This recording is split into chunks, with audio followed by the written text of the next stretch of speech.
नमस्कार मित्रों यही है सही भारत यूट्यूब चैनल में आपનું हार्दिक स्वागत છે। હું છું પ્રેમજીભાઈ પરમાર।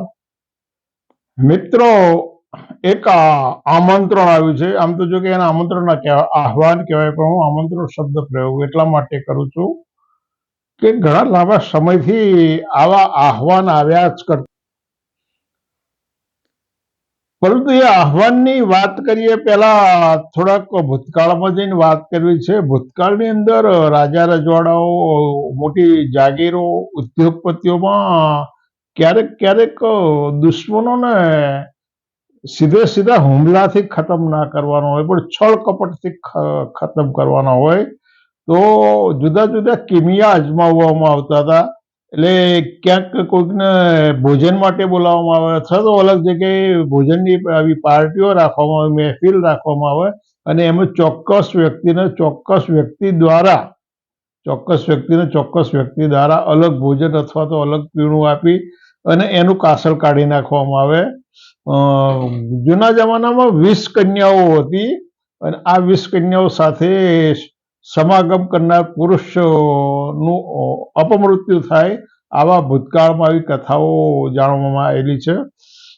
કેટલીક વ્યક્તિઓને સુગંધિત પદાર્થ અથવા તો ફૂલના હાર અથવા અત્તર અથવા ધૂપની અંદર એવું ઝેર મિશ્રિત કરવામાં આવે અને એના ધુવાડાના કારણે અપમૃત્યુ થાય। કેટલાકને મિત્રતાના નાટક કરીને ખતમ કરવામાં આવે। કેટલાક લોકોને મહિલાઓ તૈયાર કરી અને મહિલાઓ દ્વારા બ્લેકમેલ કરાવવામાં આવે અથવા તો એના કારણે એને સુસાઇડ કરવાની પરિસ્થિતિ ઉત્પન્ન થાય। એ વ્યક્તિ નિર્દોષ હોય છતાં આવા ભૂતકાળમાં અનેક કિસ્સાઓ, કોઈ પણ વ્યક્તિ અથવા જૂથનો સીધે સીધો હુમલો કરી અને એની સાથે મારામારી કાપાકાપી કર્યા સિવાય છળ કપટથી મારવાનું, આવા કિમિયા ભૂતકાળમાં બન્યા છે। પણ હવે વર્તમાન સમય લોકશાહીનો છે, લોકતંત્રનો છે અને લોકતંત્રની અંદર જે જનતા છે ને એ મતદાર છે। એટલે મતદાર ગાંડો હોય, ઘેલો હોય, અભણ હોય, ભણેલો હોય, પણ એના મતની જરૂર છે। એટલે જો અને એમાં જો મતદારો પાસે જાગૃત હોય, મતદાર સભાન હોય, તો ભ્રષ્ટાચારી હોય, લુચ્ચા લફંગા હોય, સતત વારંવાર જૂઠું બોલતા હોય, ફેંકુ હોય, વ્યભિચારી હોય, ઉડાવ હોય, રાષ્ટ્રદ્રોહી હોય, આવા વ્યક્તિઓને મતદારો મત ના આપે। આનાથી આવા લોકોથી જે મતદારો હોય ને ચેતી જાય। એટલે આવા મતદારો છે ને, જો પણ ગરીબ હોય, નિરક્ષર હોય, અંધશ્રદ્ધામાં ડૂબેલા હોય, કાનૂની ફંદામાં ફસેલા હોય, વ્યભિચારમાં ફસેલા હોય, કાનૂની ખટલાની અંદર સતત અટવાયેલા રહેતા હોય, બીજા દારૂ, જુગાર ને વ્યસનોમાં હોય, ધાર્મિક ઉન્માદમાં હોય ને ધાર્મિક ઉન્માદમાં આવી અને કેટલાક લોકોને પતાવી દેવા માટેનું આખું એનું મગજ જ એ દિશામાં તૈયાર કરવામાં આવેલું હોય। ઘણા લોકો ગજાબારના ખર્ચાઓ કરીને તૂટી જતા હોય અને માની લીધેલા દુશ્મનો ઉપર હુમલા કરી અને દલિતો, મુસ્લિમો, આ માની લીધેલા દુશ્મનો વાસ્તવમાં દુશ્મન ના હોય પણ માની લીધા મનાવવામાં આવેલા, એટલે આવા બધામાં લોકો ફસાયેલા રહીને આવું લાંબા ગાળાનું આયોજન થતું હોય। અને આવું એક આયોજન ને એટલે વધુ બાળકો પેદા કરો। કેવું? વધુ બાળકો પેદા કરો। એટલે વધુ બાળકો પેદા કરો ને એટલે એક ઘર 10 બાય 10 ની ખોલી હોય અને હવે એમાં 4 બાળકો હોય તો 4 બાળકો લગ્ન, એના આવાસ, એના અને બીજા અનેક પ્રકારના આ જે વિકાસનો તબક્કો છે ને એની અંદર જે ખર્ચાઓ અને જે જરૂરિયાતો ઊભી થઈ છે એ પ્રકારે કેટલી બધી જરૂરિયાત હોય। હવે એમાં પાછા સતત આહવાન કરવામાં આવે કે વધુમાં વધુ બાળકો પેદા કરો। શા માટે? પણ તમે તમારે જ્યાં રોજ જરૂર પડે છે એવા ડોક્ટરો, એવા વકીલો, એવા પ્રોફેસરો, એવા ઉદ્યોગપતિઓ, એમના ઘરમાં 4-4, 5-5 બાળકો તમે જોયા છે?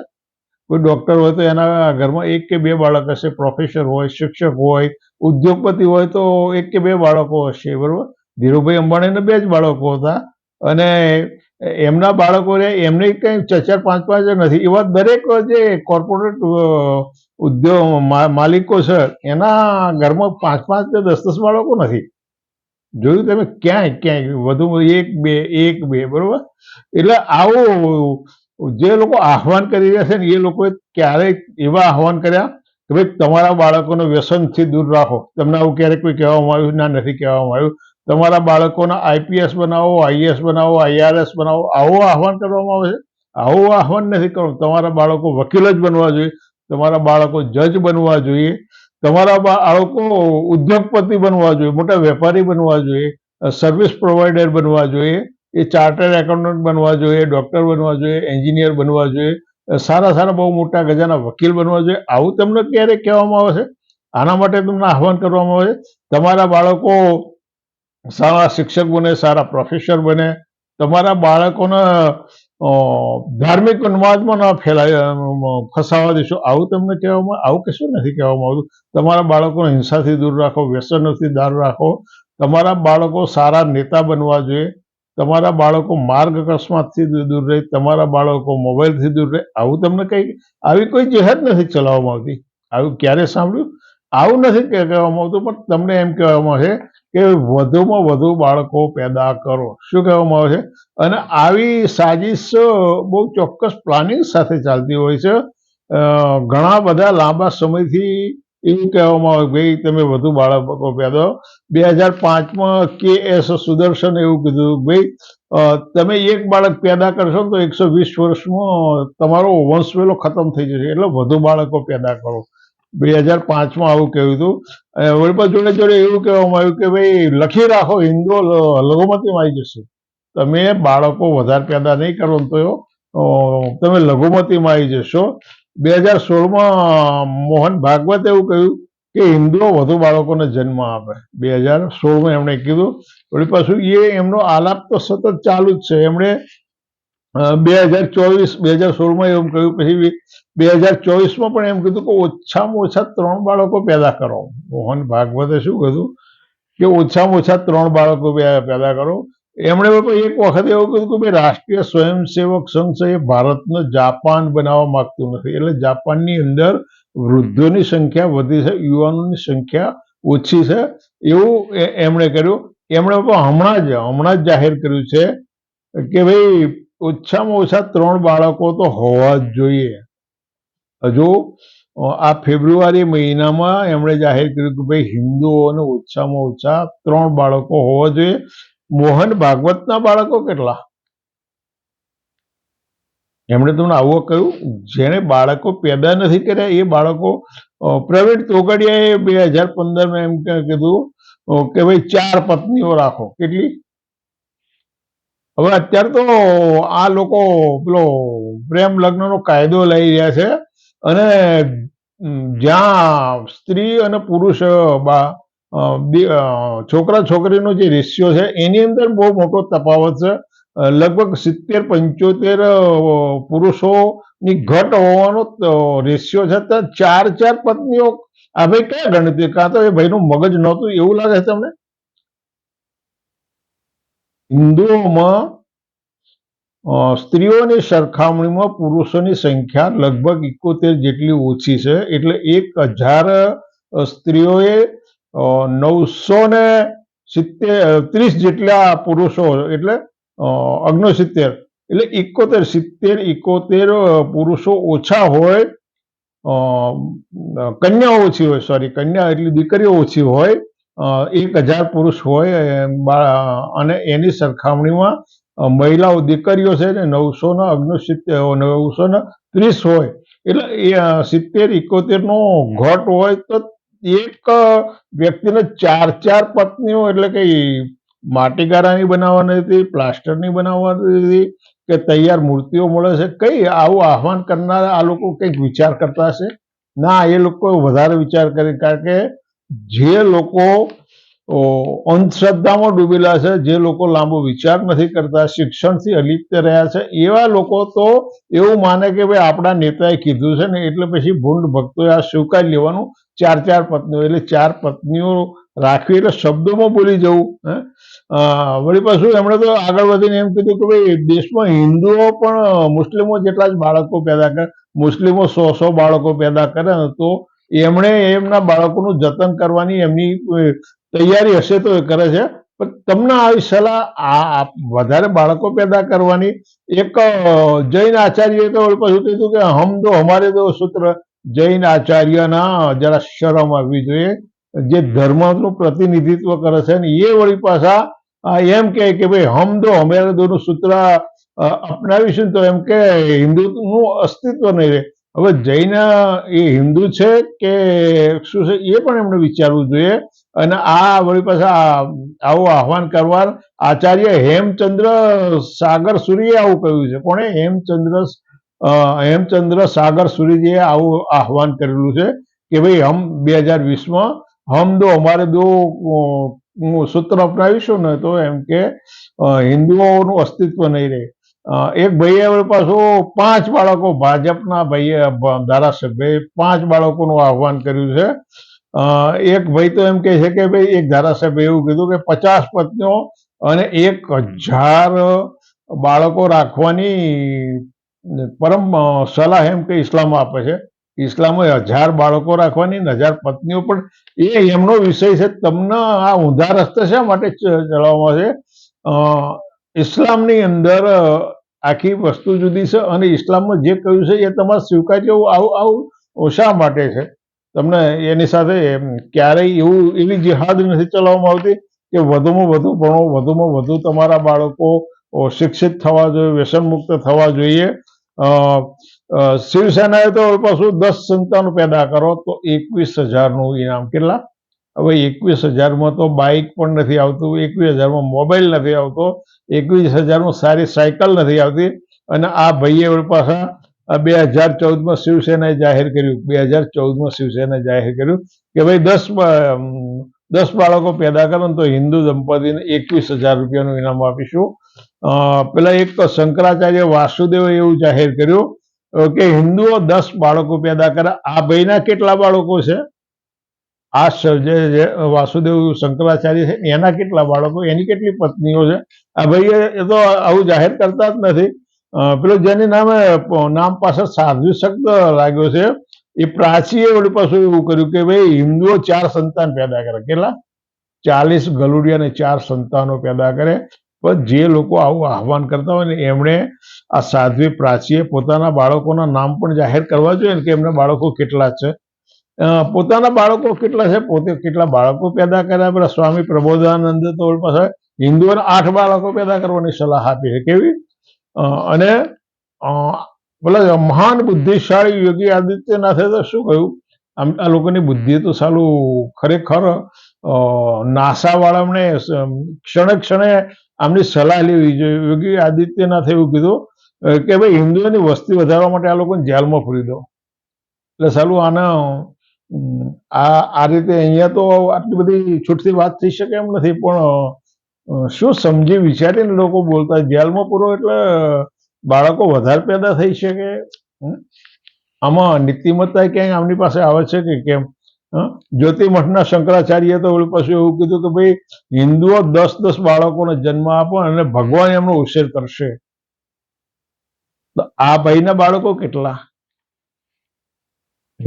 દરેક હિન્દુએ આવા લોકોનો સવાલ કરવો જોઈએ કે તમે અમને 5, 10, 25 બાળકો પેદા કરવાનું તમે સલાહ આપો છો. તમારા બાળકો કેટલા? તમે કેટલા પેદા કર્યા? અને આ બધા બાળકો પેદા કર્યા પછી સૌથી પહેલા તો એના ભરણ પોષણની શું જવાબદારી, એના આવાસની શું વ્યવસ્થા છે, બીજી શું વ્યવસ્થા છે, આવી કંઈ આ લોકો આ બધી જયારે સલાહ આપતા હોય ને ત્યારે એવું કહે છે કે ભાઈ અમે તમારા બાળકોના શિક્ષણ માટેની વ્યવસ્થા, આવાસ માટેની વ્યવસ્થા, એના સારી તબીબી સગવડો મળી શકે. ભારત સિવાયના બીજા અનેક રાષ્ટ્રો એવા છે કે જ્યાં આગળ શિક્ષણ મફત છે, આરોગ્ય સેવાઓ મફત છે, અને એ લોકો તો ત્યાં આગળ બાળકો વધારે પેદા કરવા માટે અનેક પ્રકારની સગવડો આપતા હોય, અનેક પ્રકારના સહાય કરતા હોય છે. અહીંયા આગળ આ લોકો જે તમને સલાહ આપે છે એમણે ક્યારેય એમ કીધું હવે તમારું એક જે વધારાનું બાળક હશે એને અમે એક ફ્લેટ આપી દઈશું, એને 5 વીઘા જમીન આપીશું અને એને એક સરકારી નોકરી આપીશું, આવું કંઈ કહ્યું છે? અને હમણાં જાહેર કરીને ગેરંટી આપી દે તો હમણાં આ લોકો ઢગલાબંધ પ્રોડક્શન કરવા તૈયાર થઈ જશે. પરંતુ તમને કોઈ પણ પ્રકારની આર્થિક સહાય નથી આપી, સરકારી નોકરીઓ ખતમ કરી નાખી છે. બીજા લાભો મળવાના નહીં. તમને મુસલમાનોના નામે ડર બતાવી અને સસ્તાની જગ્યાએ સસ્તું જોઈએ છે, સલામતી જોઈએ છે, અને એ નામે મોંઘવારી રોજ રોજ વધારવામાં આવે છે. જાહેર સભામાં એવું કહેવામાં આવ્યું કે તેલનો ડબ્બો સસ્તો લેવા જશો ને તમારો દીકરો પાછો નહીં આવે, એટલે તમારે તેલનો સસ્તો ડબ્બો જોઈએ છે એ સલામતી, એટલે એમ કરીને મોંઘવારી તમારી ઉપર મારી ઠોકીને બેસાડી દેવામાં આવી છે. મોંઘવારી રોજે રોજ એ મોંઘવારી વધતી, રોજે રોજ પેટ્રોલ ડીઝલ વધતું જાય છે, રૂપિયો રોજે રોજ ઘસાતો જાય છે. એક વખત તમે એવું સાંભળ્યું હતું કે ભાઈ રૂપિયો મનમોહન સિંહની સાથે સ્પર્ધા કરી છે ઉંમરમાં, તો અત્યારે રૂપિયો $91 સામે જે પહોંચ્યો, $1 થઈ ગયો. તો હવે આ રૂપિયો કોની ઉંમર સાથે સ્પર્ધા કરે છે? આ સવાલ પણ વિચારવા જેવો છે ને. એટલે મિત્રો, આ એક બહુ વ્યવસ્થિત પ્લાનિંગ સાથે અન્ય પછાત વર્ગના લોકો આની અંદર વધુમાં વધુ ફસાવાના છે. કારણ કે શેડ્યુલ કાસ્ટ અને શેડ્યુલ ટ્રાઇબ્સના લોકોમાં થોડીક સભાનતા છે. એમનામાં જે કર્મશીલો છે, એમના જે રાજકીય પ્રતિનિધિઓ છે, એ લોકો એટલું તો વિચારે છે કે ભાઈ જે વિકાસનો તબક્કો છે ને એની અંદર દરેક પ્રકારની અછતો ઊભી રહી, જમીનોની અછત ઊભી થઈ રહી છે, બીજી અછતો ઊભી થઈ રહી છે, અને એમાં વધુમાં વધુ બાળકો પેદા. શા માટે વધારે બાળકો પેદા? તમે વધારે બાળકો આ શિક્ષણ જે મોંઘું થયું એ શિક્ષણ ન પહોંચે, આરોગ્ય સેવાઓ, હવે ડોક્ટરો બહુ ઓછા રહ્યા. ડોક્ટરો બહુ 1% ડોક્ટરો રહ્યા, 90% એનાથી 99% માનવ કસાઈઓ પેદા થયા છે. ડોક્ટરો છે ને, પહેલા ડોક્ટરને ભગવાન કહેવામાં આવતા હતા, એ ભગવાન અલપ્ત થઈ ગયા. હવે 1% એવા ડોક્ટરો રહ્યા છે કે એનો દર્દીની વેદનાની સંવેદનાની પડી છે, અને એવા સમજી વિચારીને ફી લેતા. હવે તો આ બધા માનવ કસાયો થયા મોટા ભાગના. એટલે આ તબક્કા, આ પરિસ્થિતિની અંદર તમને વધારે વધારે બાળકો પેદા કરવાની સલાહ આપી અને સિદ્ધ શું કરવામાં આવે છે? એટલે અત્યારનો તો જે મજૂર હોય ને એ પણ એટલું તો વિચારે છે કે ભાઈ હવે 1 કે 2 બાળક છે બસ છે, અને એક બાજુ તમને મુસલમાનો મારી નાખશે એવું ભય કરવામાં આવે છે, અને બીજી બાજુ એમ કે સસ્તું જોઈએ છે. એટલે કાનૂની રાહે તમારી પાસે એક મોંઘવારી છે ને, એ કાનૂની રાહે લૂંટવા માટેનું એક પરિબળ બની ગયું છે. એટલે મિત્રો, તમે સમજી વિચારી અને તમારા મિત્રો અને જે લોકો અબુધ હોય, ભૂંડ ભક્તો હોય, એ લોકોએ આ ખાસ ધ્યાનમાં રહેવું કે આ લોકો વારંવાર આવા આહવાન કરતા હોય ને આવા આહવાન કરનારા તમને કેવી ક્યારેક સગવડો આપે છે અને શું તમારા માટે એવા પ્રાવધાન કર્યા છે કે તમને આવું આહવાન કરી અને તમને ગુમરાહ કરવામાં આવે છે. એટલે એમનો વ્યવસાય છે તમને ગુમરાહ કરવાનો. તમારે જાગવાનું, જાણવાનું, સમજવાનું તમારે શું કરવાનું. એટલે મિત્રો, તમને યોગ્ય લાગે તો આ ચેનલને સબસ્ક્રાઈબ કરો, લાઈક કરો, શેર કરો. ફરી વખત મળીશું. આવજો.